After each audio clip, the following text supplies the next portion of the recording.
Okay, so I apologize, my camera ran out of memory, but all you missed was basically me taking the board and just running it through and ripping it so that I have all these different sections, okay? And then it's helpful that after you rip them, so like if this was my chunk, and I would just set them in order, okay? Because the next thing, what I have to do is basically take every other one and flip it end for end. So you'll notice that'll start to get you your checkerboard pattern.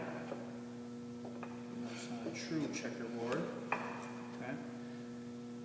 And what I end up with, a cutting board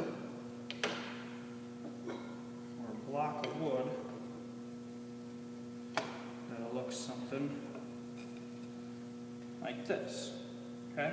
If you notice, I left one of them out, and the reason being is because when I was cutting, it was either my hand move or whether it was the boards themselves were simply adjusting to the release of the pressure from you being cross-cut. But you'll notice that I got some pretty bad burn marks on all of them. I mean, I have some burn marks on some of the boards, but not as bad. Here we have some, they're probably the worst. Okay. I have some burn marks, not too many, but not as bad as this. What happened, why I'm taking this one out, is because I think it was about right in here, I think that's where the piece was. Okay? And if you can see that I'm not really putting a lot of pressure, but it doesn't naturally fit together. There's a gap here and then towards the bottom.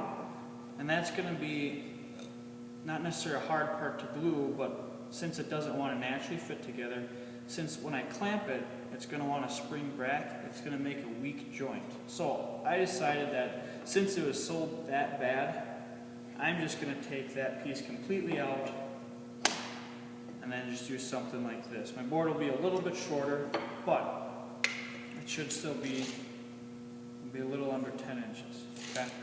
So it's okay. We'll just have to take our time gluing it. Things happen.